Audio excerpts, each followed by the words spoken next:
Yeah, can everybody hear me?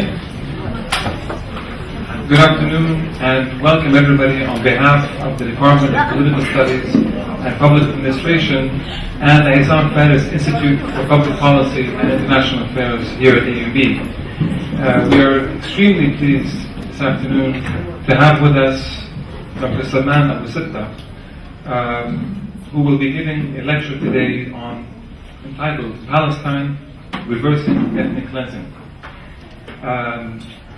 Dr. Abu Sitta, I think many of you know him. He's a prolific writer and a prominent activist on Palestinian refugees and the right of return. He's published over 300 articles on these topics and several books, including The Return Journey in 2007, The Atlas of Palestine, 1948 Palestine in 2004, and the Palestinian Nakba, 1948, the register of the depopulated localities in Palestine. He's the founder and president of the Palestine Land Society, and I recommend his website, as many of his documents and many of his articles and writings are on this website. It's on the flyer, and we can put the website on for you later on. But I will say this, which is very interesting, that if you were to go to his website, I'm not sure if you know this, Dr. Sitta, the first thing that you will get when you go to his website is it says reported attack site. This website, which is www.pland.org, has been reported as an attack site and has been blocked based on your security preferences, not my security preferences. Attack sites try to install programs that steal private information, use your computer to attack others, or damage your system.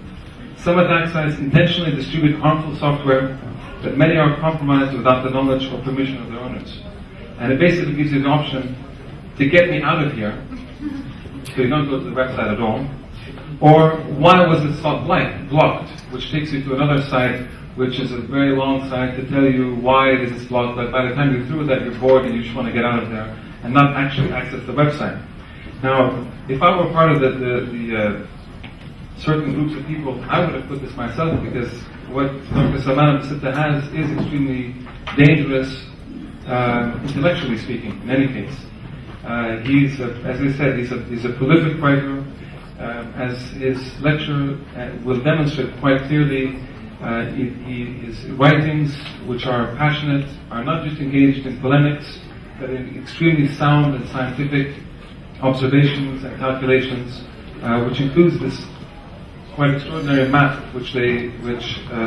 Abu Sitta has produced, and I think there are some copies that can be distributed in not quite this size, but in some size anyway, can be distributed to those that are interested in it. Dr. Abu Sitta is also the general coordinator of the Right of Return Congress, or AUDA, and he's a member on the board of several NGOs dealing with Palestinian refugees and human rights. He has also been a member of the Palestinian National Council since 1974. I don't want to take too much more time, because Dr. Abu Sitta has said that his lecture will be around 45 minutes or so, and we want to certainly allow as many questions and discussion as possible with Dr. Abu Sitta. So without further ado, please help me welcome Salman Abu Sitta.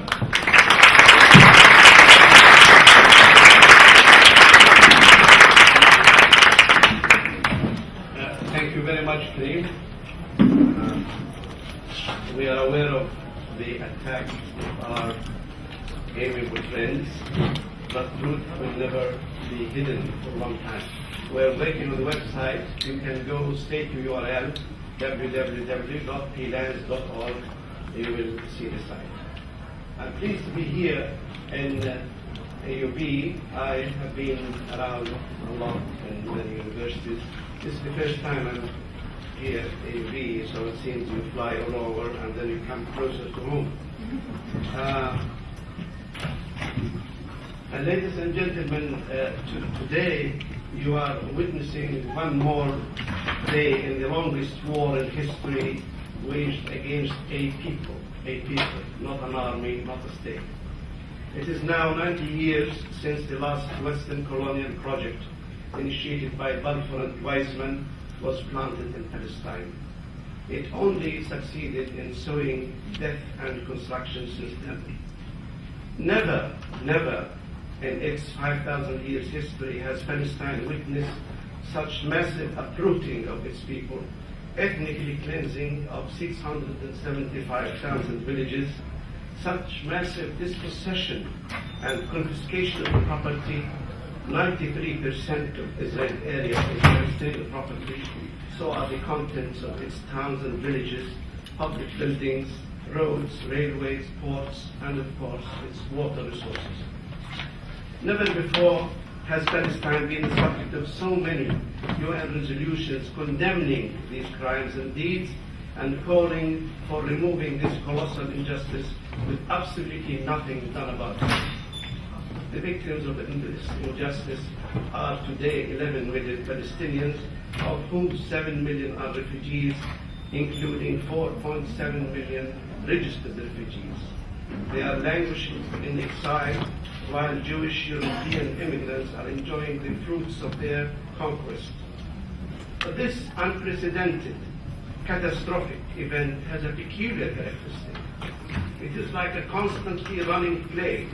The players change, but the same story goes on and on. If you missed all the events since First World War, you must have seen the carnage in Gaza last January. This is the latest replica of past events. Now let me take 1 minute of your time and let us look back for a moment at the beginnings. The opening scene finds Herzl in 1903 approaching his lawyer to draft for him the charter for the first Jewish colonial project by the name of Jewish Colonization Trust in East Africa. The lawyer was none other than David Lloyd George. The British found the British too ambitious and probably threatening, so they turned it down. In 1904, 1 year later, a professor of chemistry, Chaim Weizmann, befriended his MP by the name of James Arthur Balfour and introduced him to Zionism. In 1917, that same Lloyd George became Britain's Prime Minister and Balfour became Foreign Secretary. Together with Weizmann, they redrafted the old colonial document and it became known as the Balfour Declaration.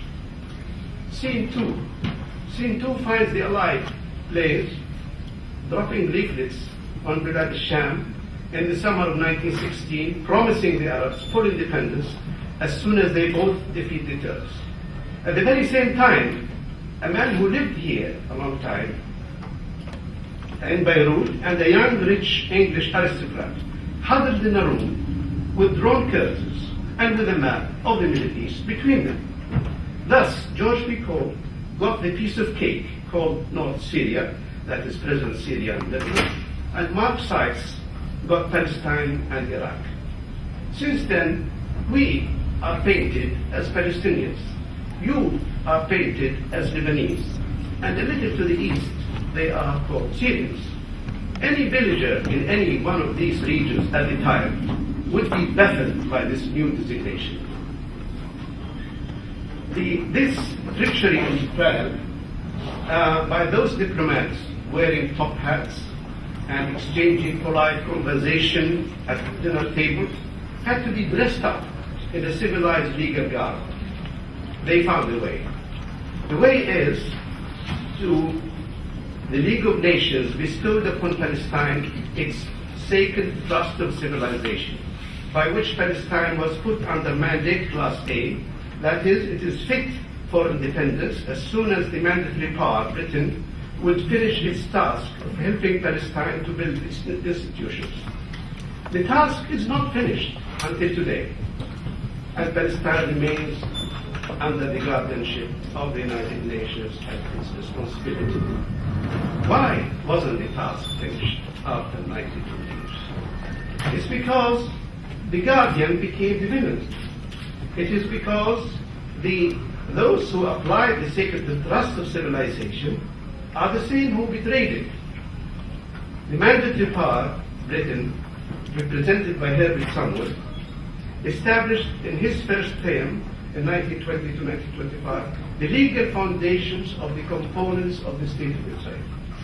Moreover, in the following 28 years, the British mandate allowed Jewish European immigrants into Palestine, thereby increasing Jewish population from 9% to 30% of the population. But more ominously, the Zionist Jews built an army of 120,000 soldiers by the end of the mandate, or 20% of the Jewish community in Palestine, which is 15 times the rate in any country. The number of soldiers, these soldiers, at that time, is comparable to the number of American forces in Afghanistan today, which is vastly bigger. So in 1948, they bounced in Palestine and carried out the largest, longest, pre-planned and continuous ethnic cleansing operation in modern history. This is an animation of that process. The blue areas are the Jewish land under the British mandate, and the rest has been taken over by the Zionists in 1948.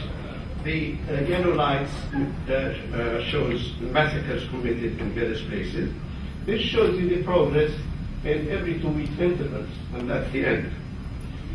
Now, this shows you the occupied land. But what about the people themselves? What happened to them?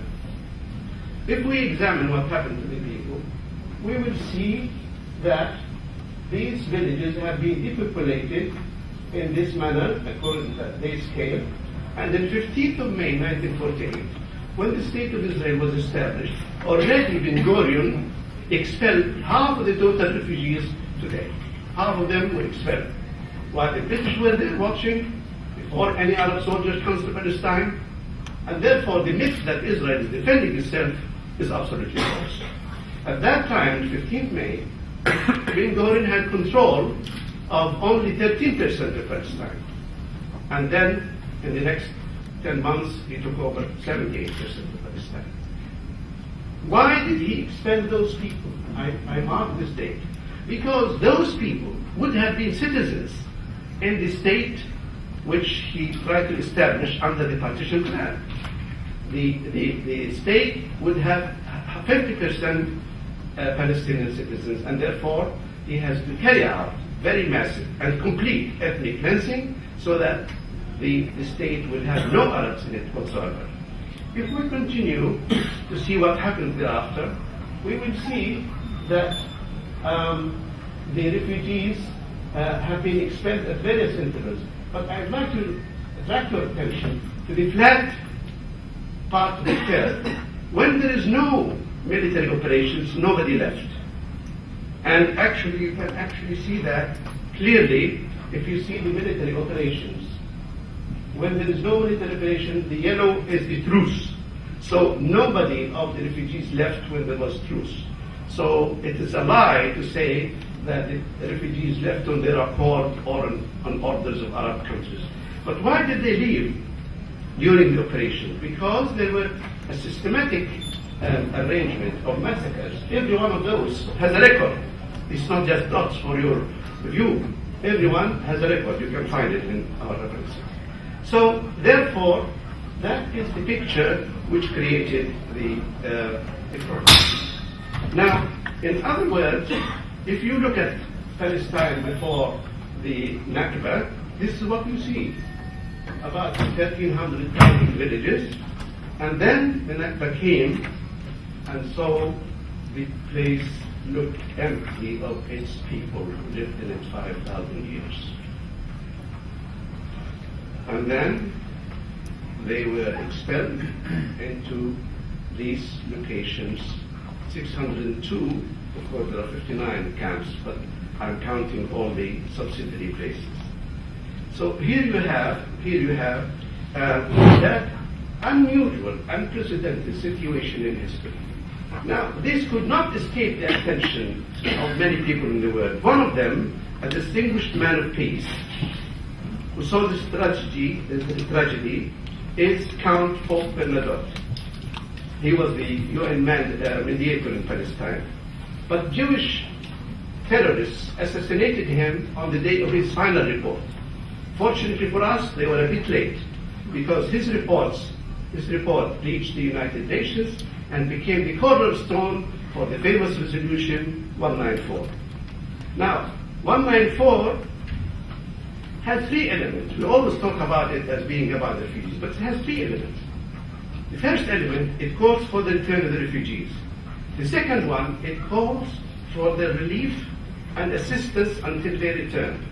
And the third one, which is not spoken about and want to speak about today, is it creates the mechanism for the implementation of the resolution, namely the United Nations Conciliation Commission of Palestine, UNCCP.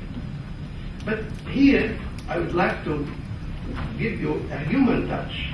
I found in Philadelphia archives of the Quakers, who were the first to come to the aid of Palestinians, a letter from their officer in Gaza, dated October 12, 1949, 1 year after Nakba. He says, they, the refugees, feel strongly that the United Nations are responsible for their plight, and therefore have the total responsibility to feed, house, clothe, and repatriate them. Above all else, he says, they desire to go home, back to their lands and villages, which are in many cases very close. Without it, they would have nothing to live for. It is as genuine and deep as a man's longing for his home can be. That's what he said. Today, 62 years later, this very same message is still echoed by the sons and grandsons of the refugees. We are entitled to ask the question, after having known what happened to the refugees, what happened to their land? What happened to their property? A man called Joseph Weiss, he was the chief land grabber and the chief operator of land ethnic cleansing, visited Galilee immediately after expansion. And he wrote these poetic words. And he says, as the road continues over mountains, the Galilee is revealed to me in its splendor. The hidden places unfolds its crimson smile and its green softness and its desolation. I have never seen it like this. It was always bustling with man and beast. A strange stillness lies over the mountain. An empty village, what a terrible thing. Fossilized lives. Lives turned into fossilized whispers and scrawny dog, thin-tailed and flappy-eared and dark-eyed.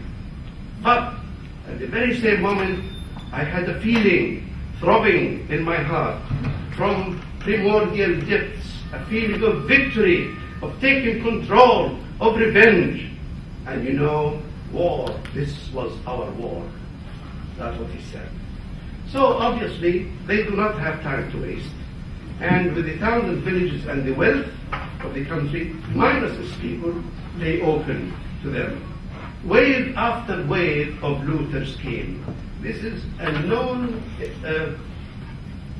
part of the history of 1950 to 1960, what happened to our land in Palestine. Well, you have seen that, so we'll go over it. And this is where the Palestinians are today.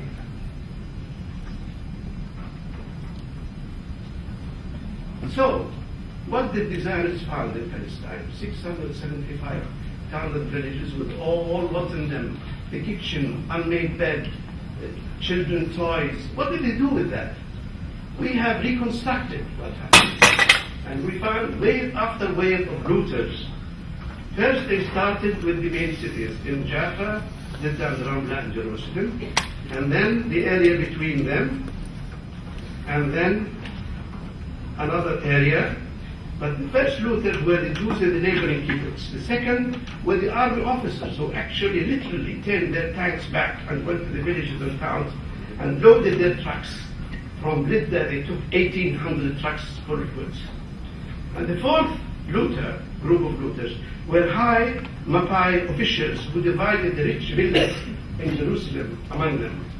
And the fifth were the businessmen in Jaffa who sat, the Chamber of Commerce, sat together and divided the Arab business between them. And the sixth was the Jewish Agency and Jewish National Fund who took over the farms and the lands. And the sixth group, or next group, is surprisingly the archaeology officers. They descended upon the towns and villages tried to extract something to prove there is Jewish history there. And then they ordered the destruction of anything which did not meet that criteria. And after that, the Jewish National Fund took over much of the land. Why is that? Ben Gurion was afraid that the international community would force him to let the refugees go back. So he created a fictitious deal between him and the JNF that they will buy certain pieces of the choicest pieces of land in Palestine, so that when he is asked to let the refugees back, he says, this land is out of my reach. And this force arrangement involved 372 villages taken over by the Jewish National Fund, which is registered as an international organization with charity status, and the people who lost their land from GNF alone is 54% of the refugees. So here you have a case of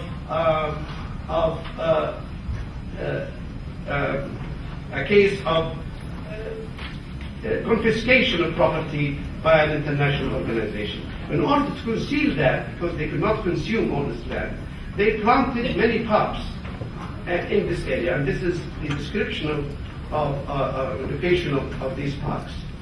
In order to remember those Western accomplices who helped them in that, you get parks in the name of Balfour and Lloyd George and others. And of course they honor some people by having these parks in their name. This Allen Park I mentioned specially because it has special significance. It is built on land occupied in 1967 on the ruins of the biblical village of Imwas in Nakba and Yalo. It was occupied and destroyed by Rabin in June of 1967. And Canadian Jews donated money to build that park.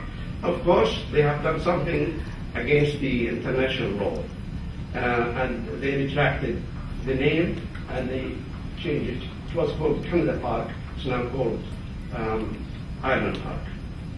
But let me go back to what happened with Resolution 194. UNCCP started their job in good faith from January to May 1949. And then on May 12, 1949, Israel surprisingly signed the Protocol of Lausanne. And this protocol says, we accept partition plan, we accept the return of refugees. Marvelous. But it was a trick, because the Americans pressured the Israelis, if you don't sign that, we will not endorse your membership into the United Nations. This was done, they became members of the United Nations. 2 days later, they reneged and they issued a statement, and I quote, the main purpose of our statement is to undermine the protocol of 12 May, from Itan to Ben Gurion. So that was just strict to be true. This is a crucial date. I would like to remember that, because May 49 meant lots of things. First, it meant that we became members of the United Nations, also became the date when which they reneged on their promise to return the refugees, and hence that's why the membership of Israel in the United Nations is conditional, the only country which has conditional membership, upon the return of the refugees and the membership and the partition plan. And so the main American delegate, Etheridge, who insisted on the return of refugees, resigned in disgust. And then the American position switched since then to the Israeli side. Instead of talking about repatriation, they started talking about economic help, like Marshall Plan. And the relief organization has a new legislation now called UNRWA, and in December 49, the legislation was created to be a successor to the previous relief organization, but with one difference.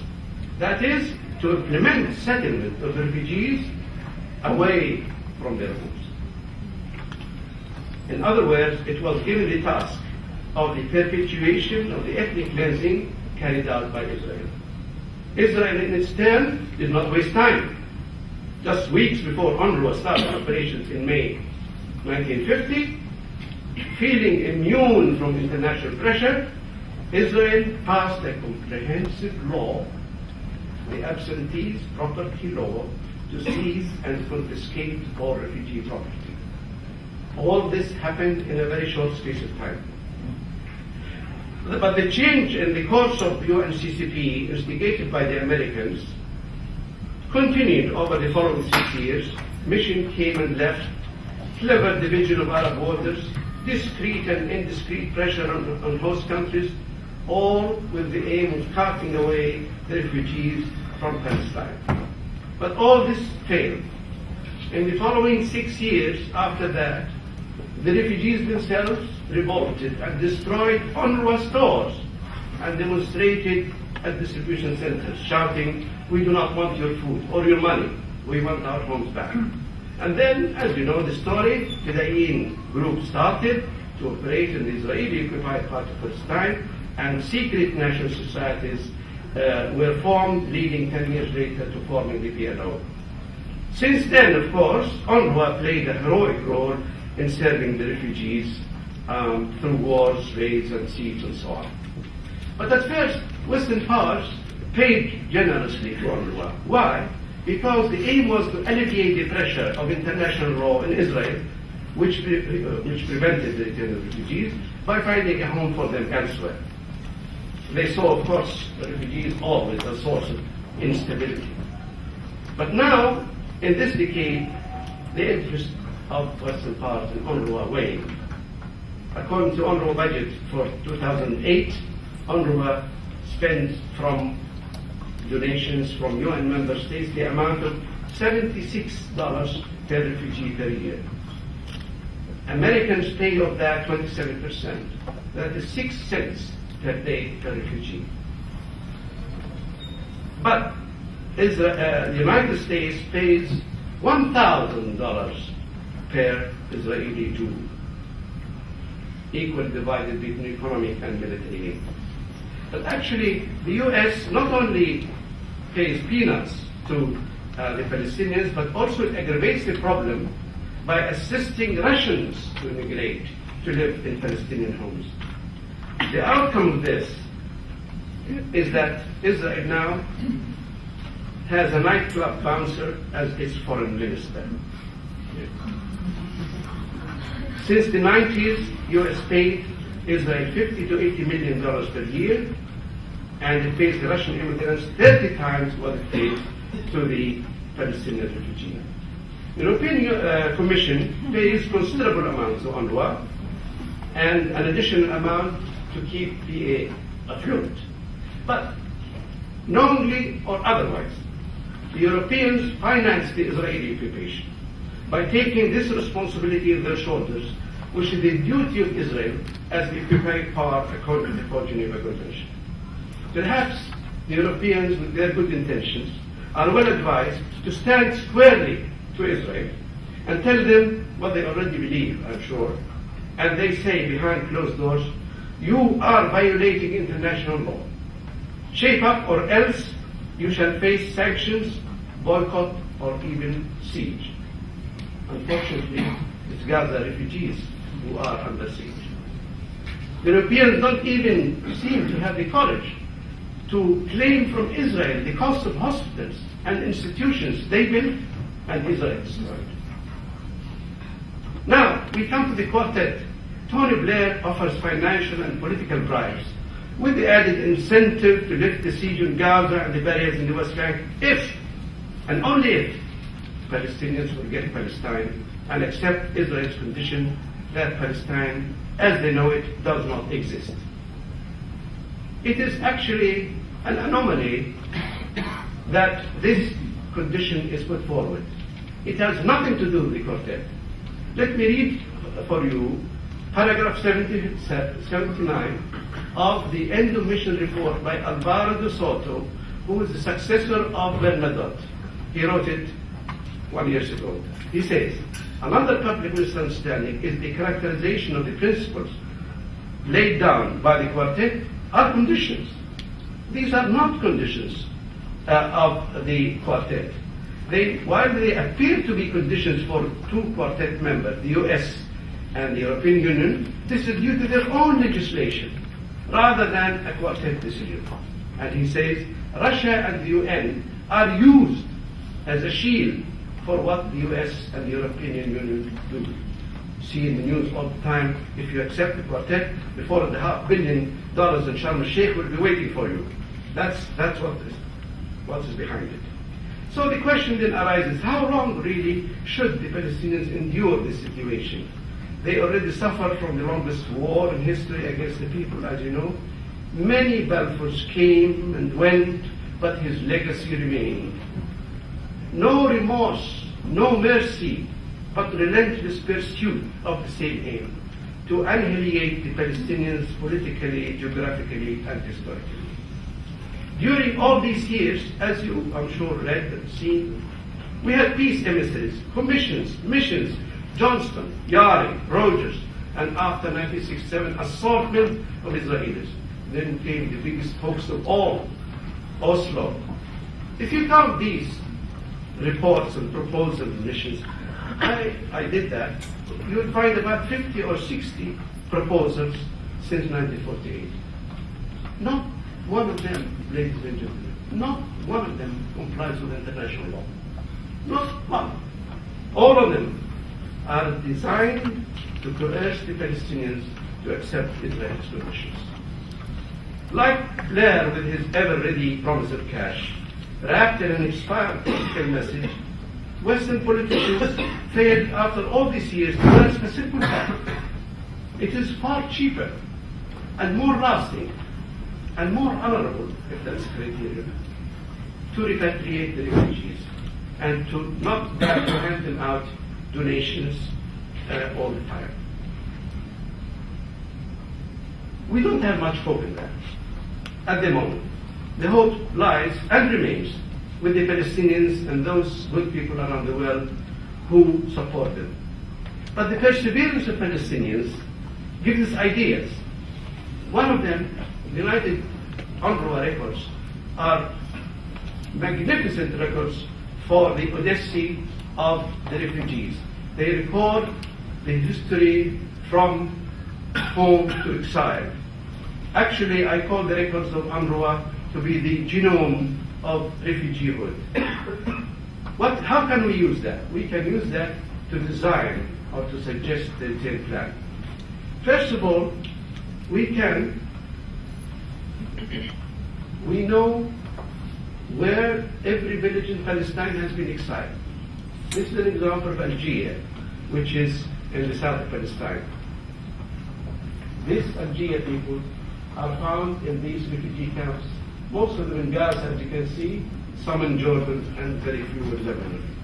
We also know where the people of Beit Mahsir, which is a village west of Jerusalem, we know where they are. That's just an example. We know also where the people from Safaria and Galilee went. Here they are. But more importantly, that is the flight from home to exile. But now we are planning the return plan. So we have to know how to get them back. In other words, instead of looking at the village in Palestine where they have gone, we now look at every camp and say where the people from this camp come from. So in reverse, we can get this. The village, the Jabalia camp, which is of course known to many of you, these are the villages of the people who are now exiled in Jabalia. Now the question is often asked, why is Gaza Strip crowded? People don't bother to answer this. This is also the Risha camp, right? And here this one is Hilwa, which is known to many of you. That's the camp in the top, and the red dots are the villages from which those people were expelled. Gaza is crowded for a simple reason. All these red dots, you see, 247 villages have been depopulated by the Israelis in 1948. Ethnic cleansing was not 100% complete in Galilee, but it was 100% complete in the south of Palestine. So, Gaza represents the people who have been expelled and herded into 8 refugee camps in Gaza. That is why it's crowded. In this small, tiny piece of land, 1% of Palestine lives 1.5 million people, who are the same number of people of all Palestinians in 1948. Imagine if you gathered all the Palestinians in 1948 in the Nakba, you put them in 1%, you get Gaza.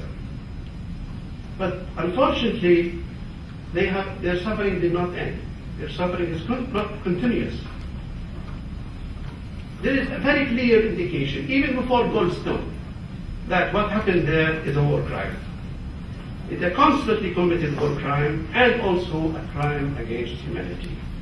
Rome Statute of the International Criminal Court, Article 8, Para 6, says war crimes mean, inter alia, starvation or impeding relief supplies. Gaza siege, starvation, cutting off supplies is also genocide. Article 6, Para C of the same statute says genocide is, inter alia, deliberately inflicting on the people, on the group, conditions of life calculated to bring about its physical destruction in whole or in part. Ironically, ladies and gentlemen, the best person to describe the situation in Gaza is a Jewish, Polish legal scholar. He wrote, his name is Raphael Lenkin, he wrote in 1943. He wrote in 1943 the following. Genocide doesn't necessarily mean the immediate destruction of a nation. It is a coordinated plan of different actions aimed at the destruction of essential foundations of life of national groups and the disintegration of their political and social institutions. I don't find a better description of the situation in Gaza than this. But should we just listen and think of that? Should we allow this to continue? The answer is obviously no. All of us, Palestinians or otherwise, must actively work for the return of refugees. We know that the return of refugees is an inalienable right, but is it logistically possible? The first question to ask, in order to answer this question, is to see what really happened with the land of the refugees. I told you how it was looted and plundered, but now we want to have a close look at what is happening in Israel. This is part of the Israeli Plan 2020, which is produced by 250 Israeli experts. It shows Israel in 1994 and what it should be in 2020. The only thing I want to remind you that only 12% of Israel is fully occupied or used heavily. The rest is for the kibbutz. We will represent 1% of the population, but the majority of this land, 88%, is for the army. How is that? Take a case.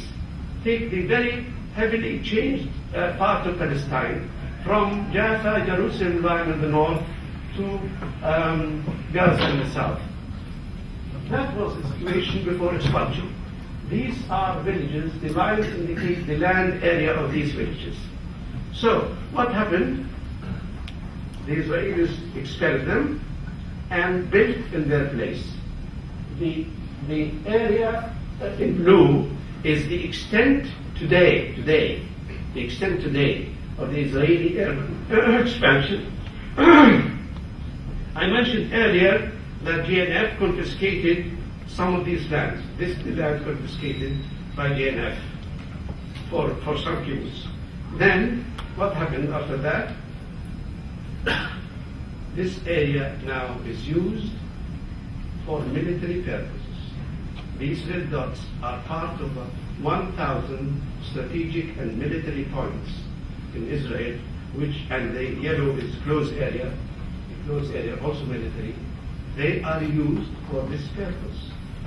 If you compare that with the built-up area, urban built-up area, you see, if you ignore the built-up area, the place is only used for these military objectives.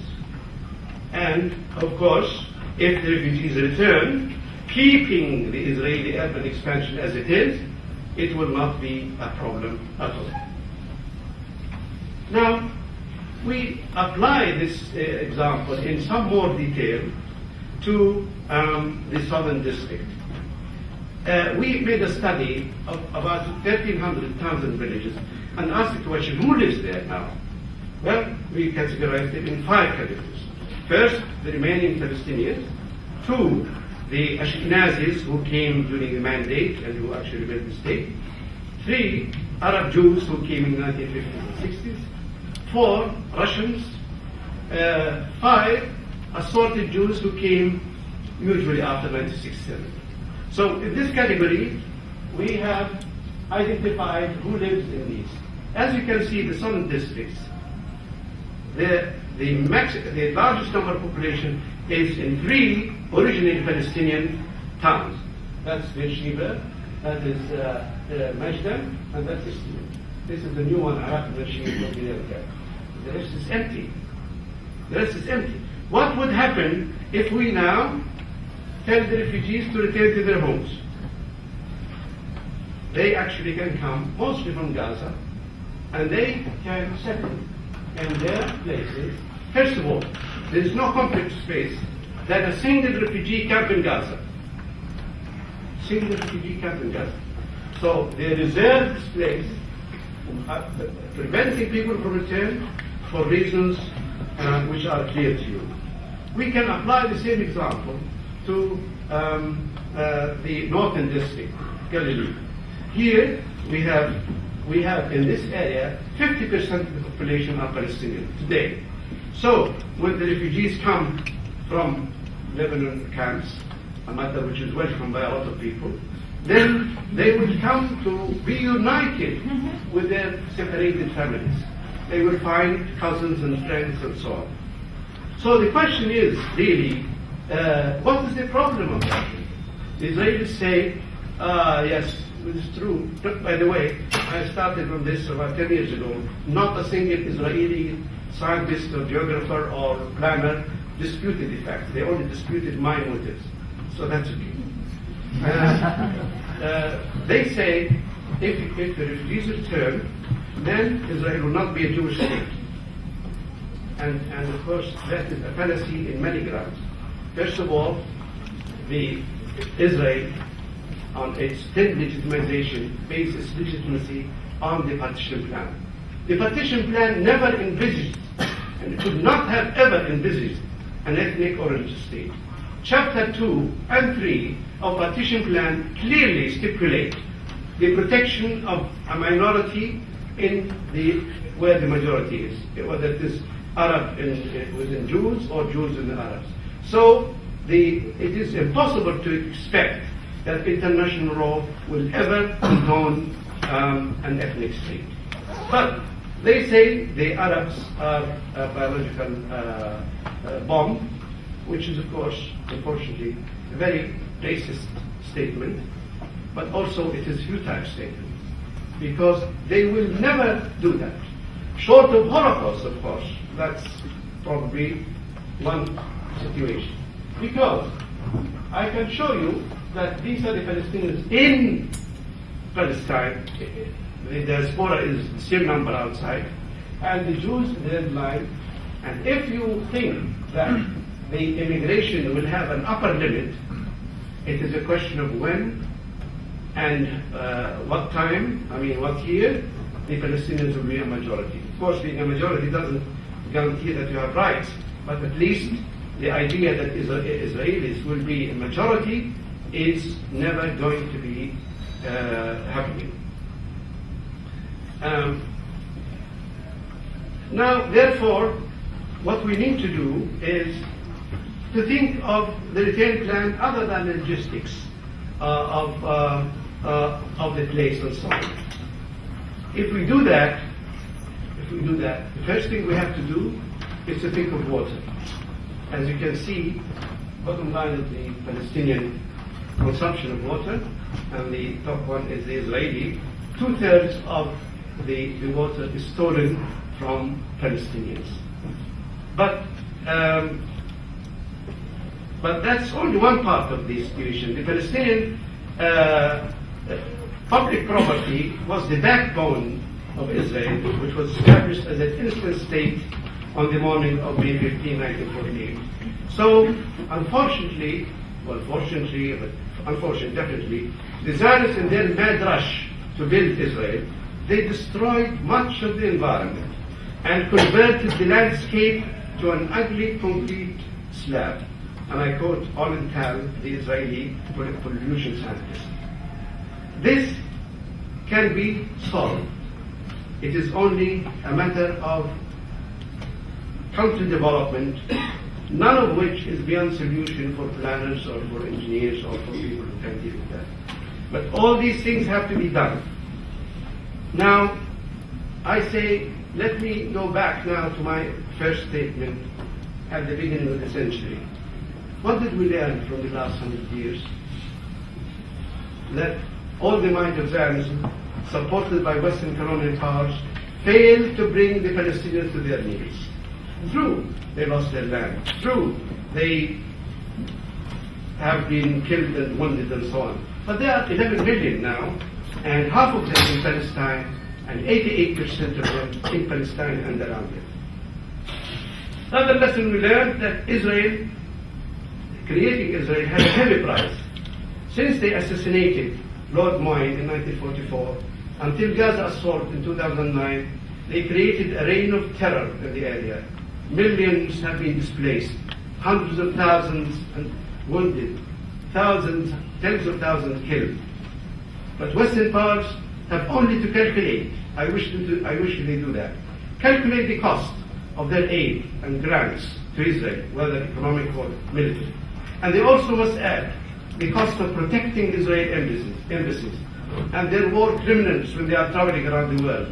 Add to this the cost of protecting hundreds of airports around the world to see if it is all worth it. Supporting Israel, ladies and gentlemen, is like holding a pyramid. I'm an engineer, I know what that means. With its apex on the ground and its base on top. You can hold it, but you need strong hands forever. Is the West ready for that? Is the West ready for that? We can also learn from the last 100 years that you cannot fool the people all the time. Now that the wandering Jew is replaced by the wandering Palestinian refugee, many parts of the world are slowly but surely coming to grips with the Palestinian case. All the myths of Zionism are disappearing in the light of truth.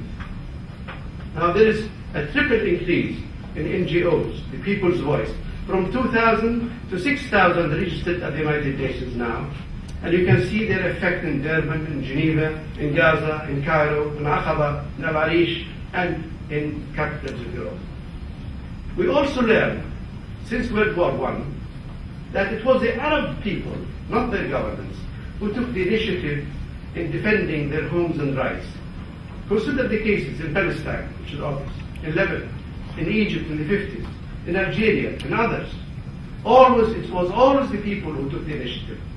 From Lawrence of Arabia to Hillary Clinton, many Arab governments, many, not all, bartered their people's national rights for preservation of their regimes. That calls for more and more and more people's action. But what should the players and spectators in this long-running tragedy do to bring the curtain down on a happy ending? I say this to Western powers. European governments, and particularly the UK, the home of Balfour, USA, of course, the chief player, have a duty to remove the evil they have created. They have a duty to enforce international law and UN resolutions. They should also force Israel to conclude and roll up the occupation and not to finance it. They should cease to feed Israel with weapons of mass destruction through the so-called 60 scientific agreements with Israel. Germany should cease to supply Israel with submarines, and USA, of course, cease to supply them with phosphorus bombs. But at least they should terminate the European Union-Israel agreement. It's an absolute shame to keep it. And of course they should, through Blair, should stop playing charades by sending one mission to another. Let Blair stop playing that game. It's over. It doesn't fly anymore. And as I said, it's cheaper and honorable solution to work for the return of refugees, especially in the case, in the situation of crushing economic crisis. It may be worth thinking about it. It's definitely cheaper than what the West pays UNRWA, pays Israel, pays NATO, pays the forces in Iraq and Afghanistan and probably Iraq. It's definitely cheaper. I can give you numbers. All we have to do is to wake up the local UNCCP. Wake it up, reactivate it, to resume its duties to repatriate refugees.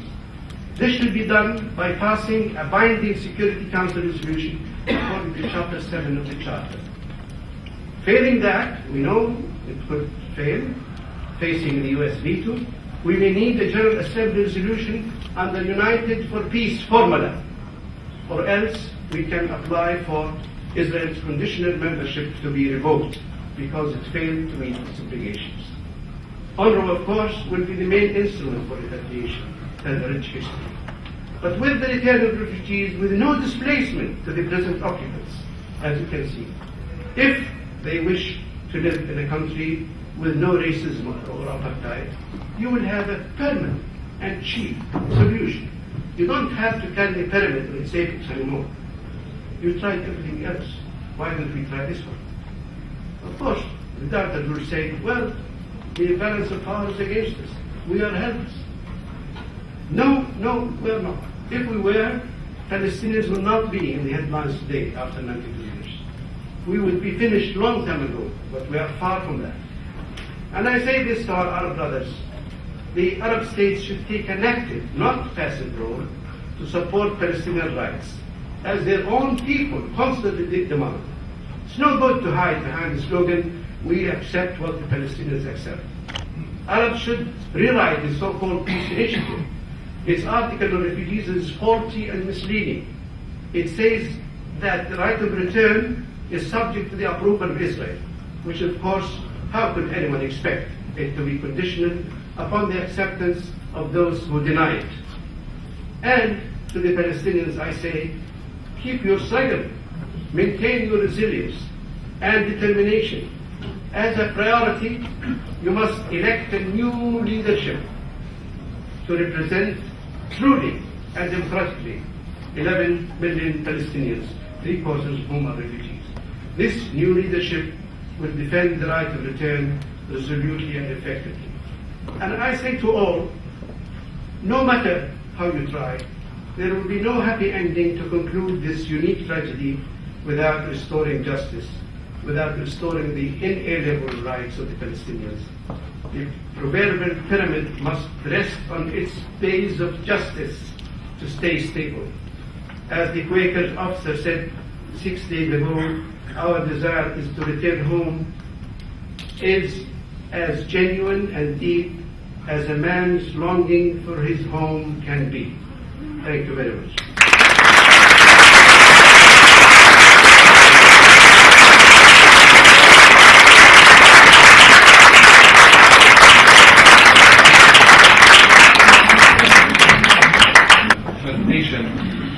There was a tremendous amount of information in this presentation. I'm sure there'll be a lot of questions. I think we'll take the questions in 2 or 3, but if you could please, I think there's a microphone here, and identify yourselves, and we'll take them maybe in sets of 3, if that's okay.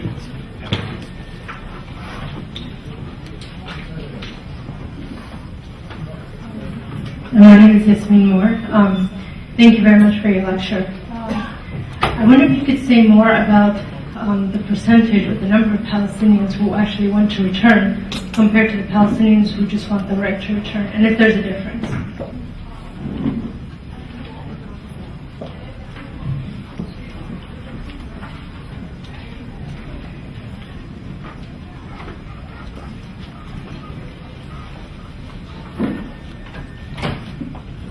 Thank you for your optimistic presentation. It's refreshing. I have just a question of methodology. How did you ascertain where all the refugees were? What were their villages of origin? I mean, is that information available? Did you do research over 10 years? I'm just wondering.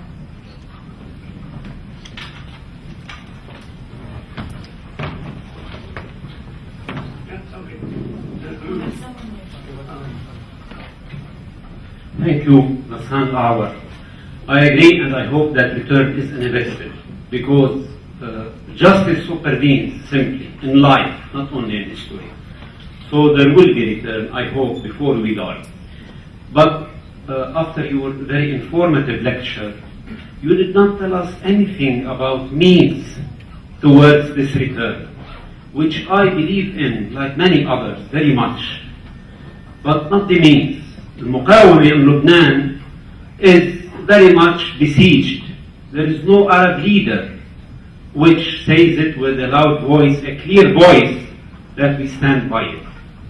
Gaza Strip is under besiege, not only by political decisions, but most recently by a religious declaration.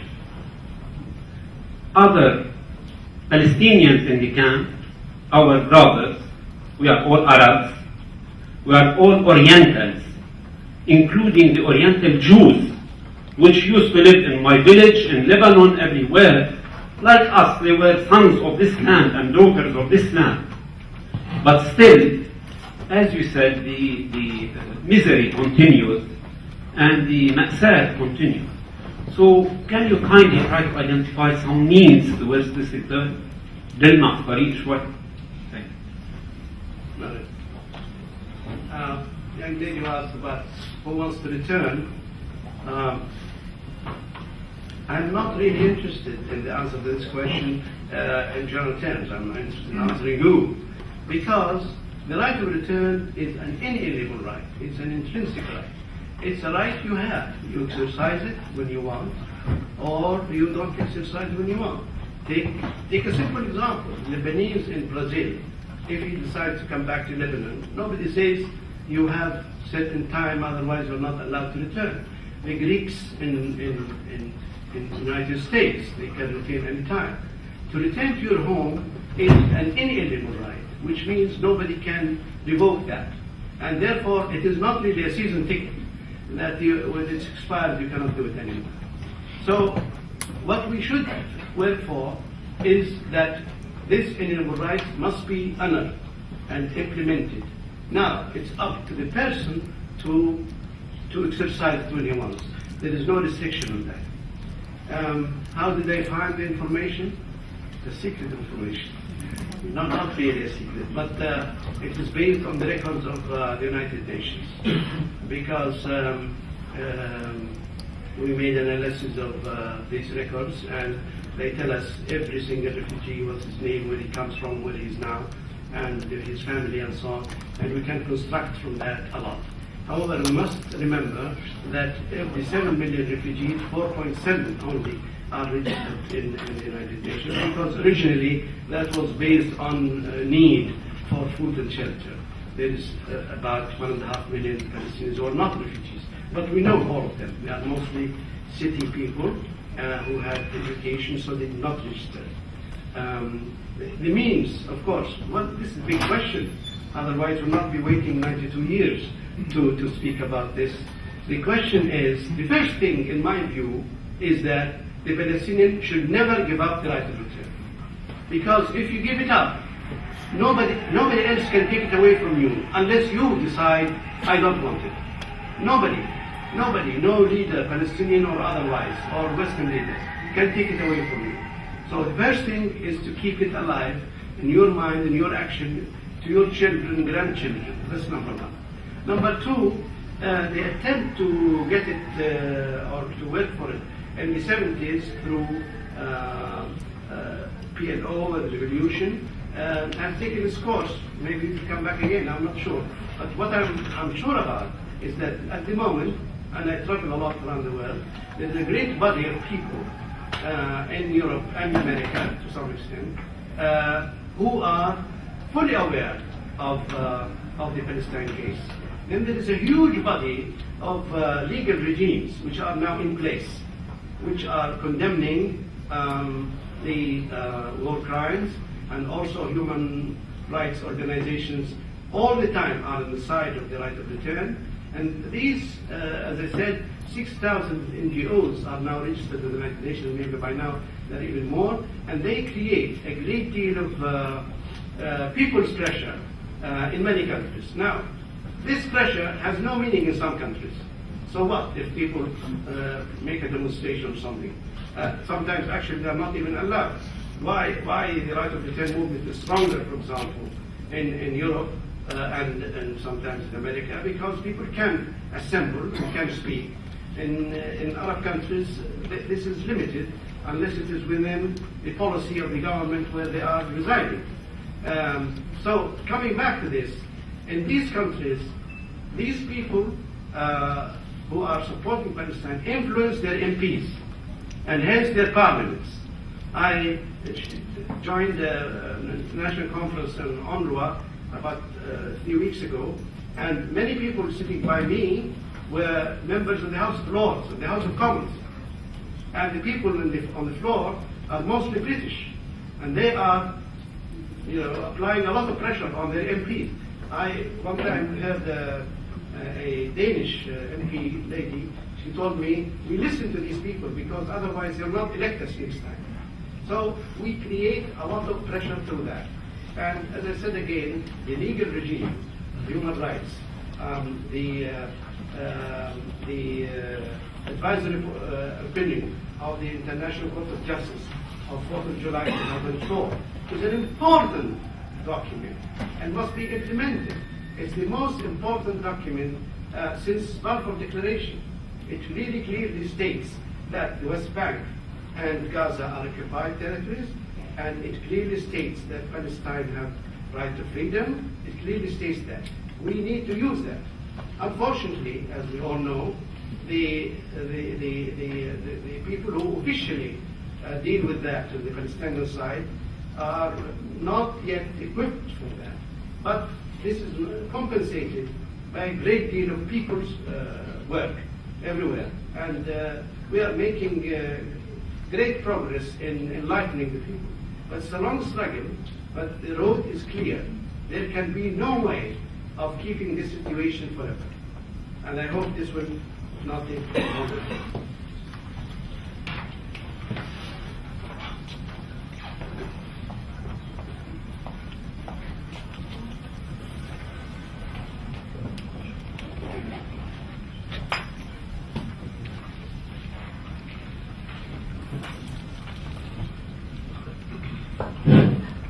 Thank you for the lecture. I didn't find out from your lecture, do you support one-state solution or two-state solution?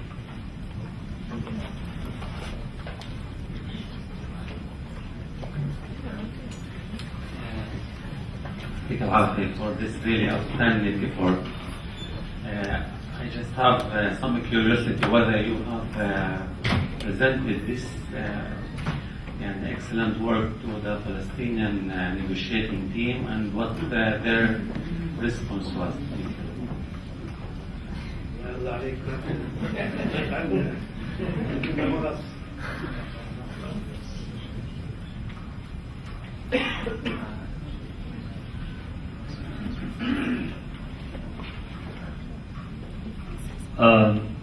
You mentioned something really dangerous or threatening, which has to do with the ontological idea behind the establishment of UNRWA. You even, if I am not mistaken, went to the extent of accusing UNRWA as being an accomplice to a wider conspiracy during its inception. This is one part of my question. The second part of my question is, how could we return the mechanisms of return? Our right is inalienable, but I believe that it's preconditioned by the dismantling of the Jewish state, the establishment of a democratic secular Palestine with two nationalities, two ethnic groups if possible, if you agree to that, and necessarily through reactivating resistance, a democratic national secular resistance. Thank you. I'll deal with the simple question first. Well, you know that the PLO, in my view, is not functioning at the moment. But the PA, we try and we send them things they know, and they could know more if they wish. Why they don't, they have their other agenda, and that's why I called very clearly that there should be new elections for a new Palestinian National Council representing 11 million people. The last National Council was held in Algiers in 1988. And since then, the Palestinians have doubled. Half the Palestinians are born after that.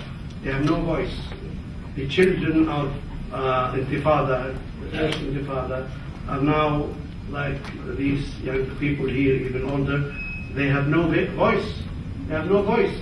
And the people in Ramallah, who are under the present government, are 18% of the Palestinians. Those in Gaza are 12. Even if you assume that there have been elections, local elections inside Palestine, you are talking about 30% of Palestinians. So 70% have no voice. When they have voice, then they have institutions and they have people who really work hard for the Palestinian rights. I hope this will come. The question about one state and your question, second part of your question, dealing with what kind of state. I really do not give much thought to that. The reason is simple. All I care about is that every human being, according to Article 13 of the United Nations Human Rights Declaration, has the right to return home. And he also has the right to be free. Now, if everyone was being expelled from his home, returned to his home, and lives in his home, in freedom and equality, no racism, no discrimination, no apartheid, then whatever system the people like to live under is their own choice, because this choice will be democratic choice. So we are not at the moment in a position to pontificate what kind of state it's going to be, who's going to live in it. All what you need to do is to let people return and live freely. And then those who like to live in that free environment where everyone is equal, that's their business.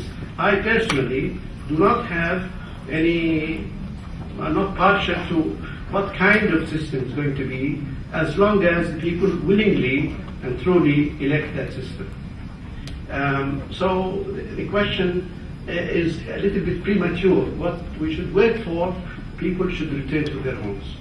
Now, UNRWA, I'm not hard on UNRWA. I like a lot of people at UNRWA. I deal with them a lot. The question is, it is absolutely true. I looked at, I mentioned Philadelphia archives for the Quakers, and I have seen, while the negotiations were going on in Lausanne, the State Department gathered about 20 groups in Washington, and I have the minister meeting for that. And they gathered who? Oil companies who operate in Saudi Arabia, all relief organizations, all religious organizations, and some organizations dealing with development and so on. And they asked them, how can we replace resettle the refugees elsewhere? What can we do? What money do we need? What organization we need? And that is when Etheridge resigned, because then at that time, the change of course, as I said, took place because they followed the Israeli pressure line. You cannot get the refugees back. They will be fifth column. They will be this and that. What is their actual standing now? No, let me just say this. So after that, they took this different. They sent Johnston to divide the Arab waters between them. They promised lots of things, but actually this did not work out in the end. But it was definitely a plan on that, and there is a record for that. So, but after that, the refugees absolutely refused, and they had to take care of them, and they did take care of them during the massacre of Khan Yunis 1956, and Blade 1953 by Sharon, when he killed a lot of people in refugee camps, up to Jenin 2002. They have done a great job.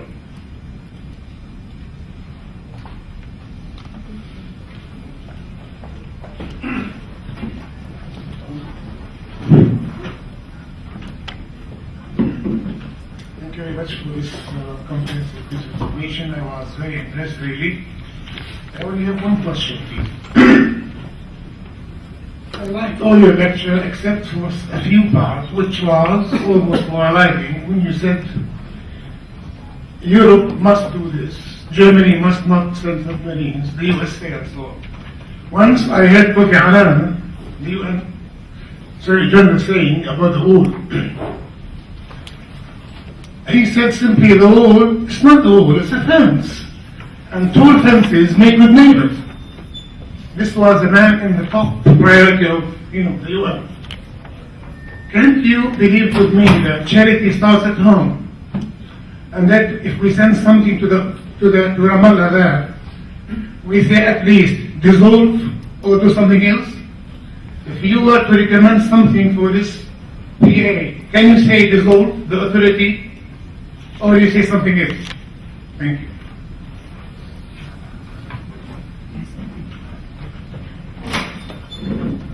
Ali Wahdi Al-Balad newspaper.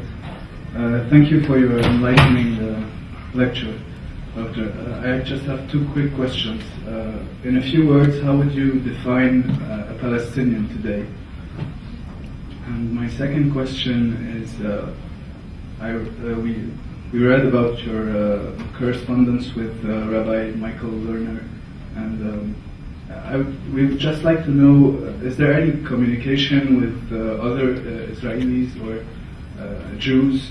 And do you think this communication may lead into a breakthrough in this right of return? Thank you. Hello, thank you for your presentation. I have a couple questions. Coming from the diaspora in San Francisco, so that's where my scope is, with some contact in other parts of the diaspora international. A couple of concerns or questions, maybe for advice. For the young generation of Palestinians, it often feels really difficult for us to seek the advice of the old generation who have experience with mobilizing and resistance without sort of being manipulated or being pushed into a certain direction. And how can we seek that advice and build trust intergenerationally? And how can we in the diaspora, as refugees and just people in the diaspora, also seek, regain our voice and actually seek that representation that you're talking about? Because right now, no one has that.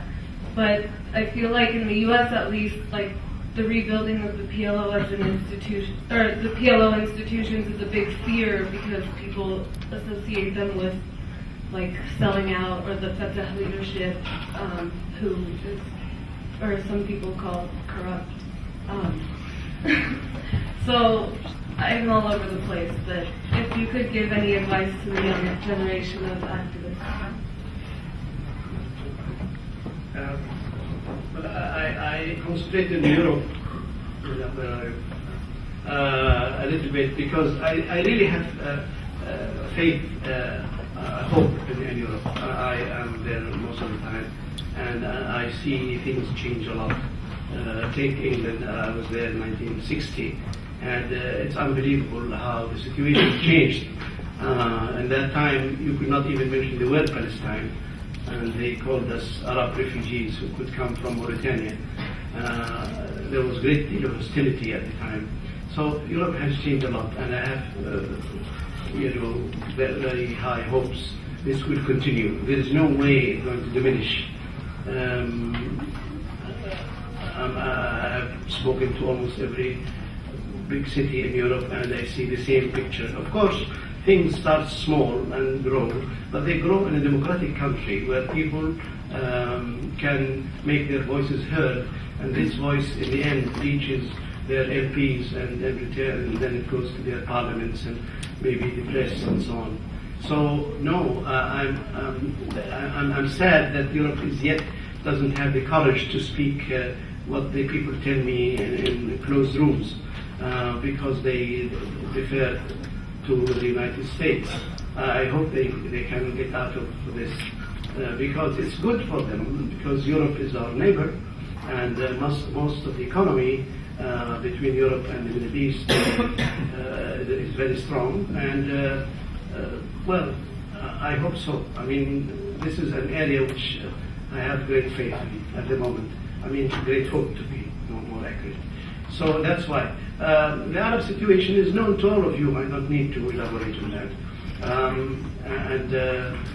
I hope it will change peacefully, because otherwise it will change, but not peacefully. So let's just hope that. Define a Palestinian. Define a Palestinian. There's a simple way to define a Palestinian.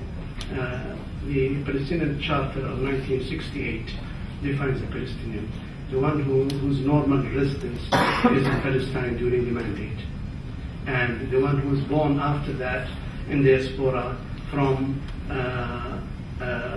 with a parent, Palestinian parent or a Palestinian mother. It was very progressive. It gave women always the right to give nationality to their children about 40 years ago. So that's a good one. Jews who I spoke to, and there are different kinds of Jews. I mean, say Jews, I don't mean Israelis, even Israelis. In Europe, it is said that 75% of Jews are liberal, meaning that they are ready to listen. But actually, there is something called J Street now, as you know. The question is, I have for all of them a test. If they pass this test, they are my friends. This litmus test is, do you agree to my right to return to my home or not? Simple. A lot of people said no. One of them is Uri Abdali, who is a peace activist. I had dinner with him for 2 hours discussing in Paris some years back. In the end, he told me he was a terrorist. He told me he was a member of Irgun terrorist organization. He told me he killed Palestinians, and he's sorry. That's why he's now working hard for peace. His wife was with him. I told him, Uri, do you agree that I return to my home, who is next to your home? I'm not taking your home. I just want to return to your home, to my home next to you. He said, no. I said, why? He said, no, I don't accept that. I said, we are in Paris. If you buy an apartment in Paris, and a Frenchman says, I don't want a Jew next to me, what will you do? He said, we'll raise hell. We'll never, let it pass. How can a Frenchman in France refuse a Jew to live next door to him? I said, what kind of logic is that? Those people of this kind have a simple formula. They want to buy 80% of Palestine against defending the Palestinians to remain in 20%. So Palestine for them is that 20%, of course, with no sovereignty, with no water, with no land, with no air, with no borders, with no political independence. We give you that, but forget about Palestine, 80%. What about 675,000 villages? If that is the problem, how did we have a problem in the first place? 1967, before that, it was the problem. The problem started in 1914. So, in answer to your question, there are many good friends I like and I admire, and they are good friends. One of them is Ilan Pape, the other one is Yuri Davis, and I have been together in a conference, speaking together at the Norman Finkelstein. And I can count them probably in one hand. So let us hope they grow, because if they grow, it's good for all the Jews in the world. Liang, your question is wonderful, because wherever I go, I meet people like you. You know, I was with you in Los Angeles and places like that. I have great faith in this young generation. I'm born in Palestine. I was 10 during Nakba. But I find these young people are more determined than we are. They are more sophisticated. They are more confident, and they are articulate, and they can use tools we did not have. In 1948, very few people even spoke English. Now we have neighborhoods in Stockholm, in Los Angeles, and people, as I said, the wandering Jews replaced by the wandering Palestinian refugee, and of course he passes the message just by being there. So I think there is great potential for them, and I know the society is there, and I hope that you people get together more and more. I know with a number of societies, and they are creating a voice, and but this has to grow even more and more. But don't give up, because you will be carrying the flag. I think that's it. Another round of questions. That's it. Thank you very much for your lecture. My name is Tamer Amer. I'm Lebanese, and I would ask you to comment briefly the legal status and treatment of Palestinians in Lebanon is shameful. Do you believe, what is your view on the normalization of the status of Palestinians in a state like Lebanon?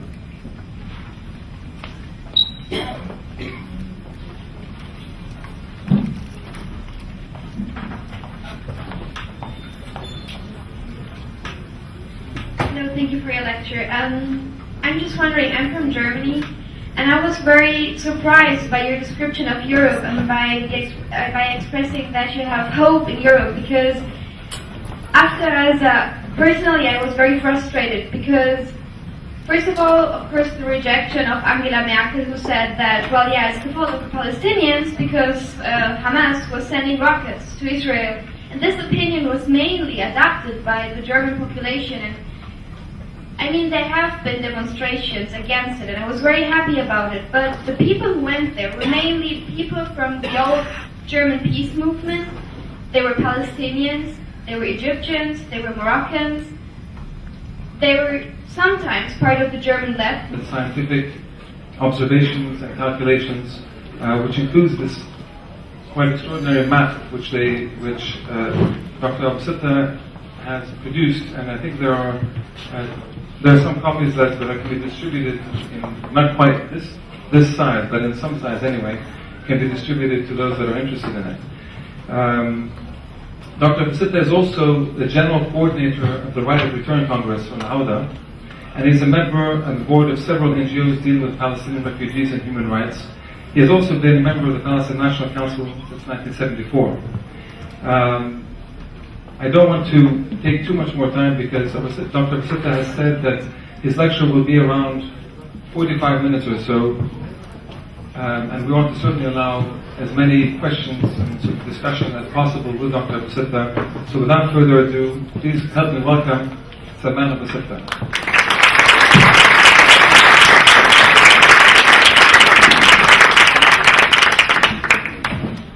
Thank you very much, Kareem. We are aware of the attack of our amiable friends, but truth will never be hidden for a long time. We are working on the website. You can go straight to URL www.plands.org. You will see the site. I'm pleased to be here in AUB. I have been around a lot in many universities. This is the first time I'm here at AUB, so it seems you fly all over and then you come closer to home.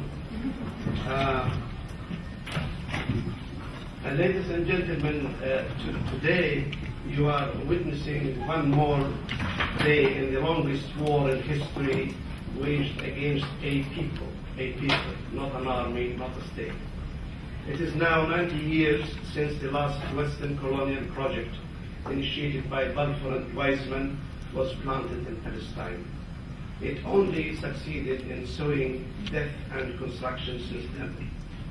Never, never in its 5,000 years history has Palestine witnessed such massive uprooting of its people, ethnically cleansing of 675,000 villages, such massive dispossession and confiscation of property. 93% of Israel's area is Palestinian property. So are the contents of its towns and villages, public buildings, roads, railways, ports, and of course its water resources. Never before has Palestine been the subject of so many. Yeah, can everybody hear me? Good afternoon and welcome everybody on behalf of the Department of Political Studies and Public Administration and the Hassan Fares Institute for Public Policy and International Affairs here at AUB. We are extremely pleased this afternoon to have with us Dr. Salman Abu Sitta, who will be giving a lecture today entitled Palestine, Reversing Ethnic Cleansing. Dr. Abu Sitta, I think many of you know him. He's a prolific writer and a prominent activist on Palestinian refugees and their right of return. He's published over 300 articles on these topics and several books, including The Return Journey in 2007, The Atlas of Palestine, 1948 Palestine in 2004, and The Palestinian Nakba, 1948, the Register of the Depopulated Localities in Palestine. He's the founder and president of the Palestine Land Society, and I recommend his website, as many of his documents and many of his articles and writings are on this website. It's on the flyer, and we can put the website on for you later on. But I will say this, which is very interesting, that if you were to go to his website, I'm not sure if you know this, Dr. The first thing that you will get when you go to his website is it says reported attack site. This website, which is www.pland.org, has been reported as an attack site and has been blocked based on your security preferences, not my security preferences. Attack sites try to install programs that steal private information, use your computer to attack others, or damage your system. Some attack sites intentionally distribute harmful software, but many are compromised without the knowledge or permission of their owners.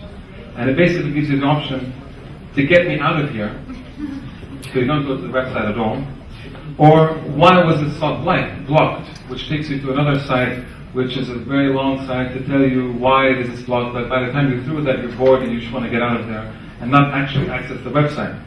Now, if I were part of the certain groups of people, I would have put this myself, because what Dr. Salman Abu Sitta has is extremely dangerous, intellectually speaking, in any case.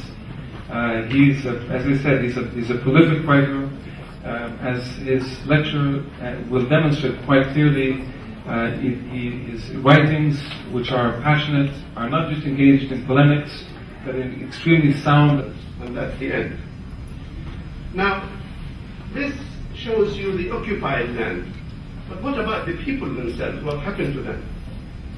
If we examine what happened to the people, we will see that these villages have been depopulated in this manner, according to their scale. And on 15th of May 1948, when the State of Israel was established, already Ben Gurion expelled half of the total refugees today. Half of them were expelled.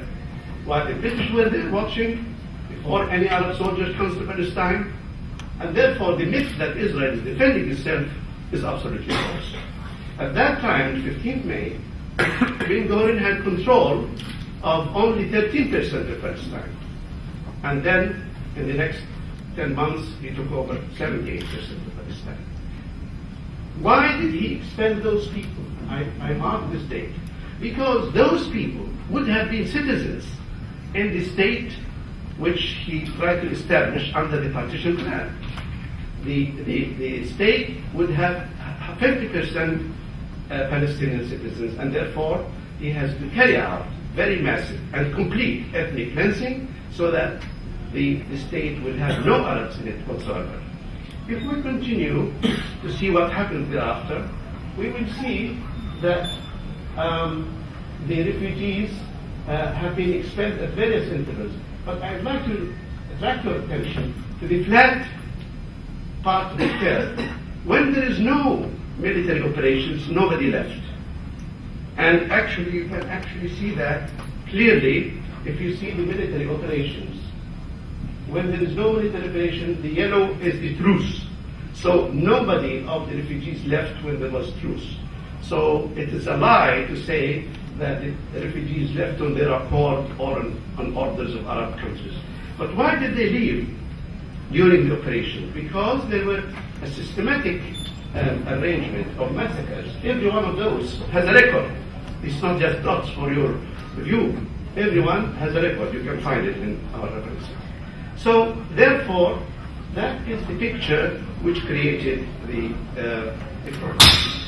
Now, in other words, if you look at Palestine before the Nakba, this is what you see. About 1,300 villages, and then the Nakba came, and so the place looked empty of its people who lived in it 5,000 years. Any villager in any one of these regions at the time would be baffled by this new designation. This treachery in Israel by those diplomats wearing top hats and exchanging polite conversation at the dinner table had to be dressed up in a civilized legal garb. They found a way. The way is to the League of Nations bestowed upon Palestine its sacred trust of civilization, by which Palestine was put under mandate class A, that is, it is fit for independence as soon as the mandatory power, Britain, would finish its task of helping Palestine to build its institutions. The task is not finished until today, and Palestine remains under the guardianship of the United Nations as its responsibility. Why wasn't the task finished after 92 years? It's because the guardian became the villain. It is because those who applied the sacred trust of civilization are the same who betrayed it. The mandatory power, Britain, represented by Herbert Samuel, established in his first term in 1920 to 1925 the legal foundations of the components of the State of Israel. Moreover, in the following 28 years, the British mandate allowed Jewish European immigrants into Palestine, thereby increasing Jewish population from 9% to 30% of the population. But more ominously, the Zionist Jews built an army of 120,000 soldiers by the end of the mandate, or 20% of the Jewish community in Palestine, which is 15 times the rate in any country. The number of soldiers, these soldiers, at that time, is comparable to the number of American forces in Afghanistan today, which is vastly bigger. So in 1948, they bounced in Palestine and carried out the largest, longest, pre-planned and continuous ethnic cleansing operation in modern history. This is an animation of that process. The blue areas are the Jewish land under the British mandate, and the rest has been taken over by the Zionists in 1948. The yellow lights shows massacres committed in various places. This shows you the progress in every 2-week interval. UN resolutions condemning these crimes and deeds and calling for removing this colossal injustice with absolutely nothing done about it. The victims of this injustice are today 11 million Palestinians, of whom 7 million are refugees, including 4.7 million registered refugees. They are languishing in exile while Jewish European immigrants are enjoying the fruits of their conquest. But this unprecedented, catastrophic event has a peculiar characteristic. It is like a constantly running play. The players change, but the same story goes on and on. If you missed all the events since First World War I, you must have seen the carnage in Gaza last January. This is the latest replica of past events. Now let me take 1 minute of your time and let us look back for a moment at the beginnings. The opening scene finds Herzl in 1903 approaching his lawyer to draft for him the charter for the first Jewish colonial project by the name of Jewish Colonization Trust in East Africa. The lawyer was none other than David Lloyd George. The British found the British too ambitious and probably threatening, so they turned it down. In 1904, 1 year later, a professor of chemistry, Chaim Weizmann, befriended his MP by the name of James Arthur Balfour and introduced him to Zionism. In 1917, that same Lloyd George became Britain's Prime Minister and Balfour became Foreign Secretary. Together with Weizmann, they redrafted the old colonial document and it became known as the Balfour Declaration. Scene 2. Scene 2 finds the Allied players dropping leaflets on Bilad al-Sham in the summer of 1916, promising the Arabs full independence as soon as they both defeat the Turks. At the very same time, a man who lived here a long time in Beirut and a young, rich English aristocrat huddled in a room with drawn curtains and with a map of the Middle East between them. Thus, George Picot got the piece of cake called North Syria, that is present Syria and Lebanon, and Mark Sykes got Palestine and Iraq. Since then, we are painted as Palestinians. You are painted as Lebanese. And a little to the east, they are called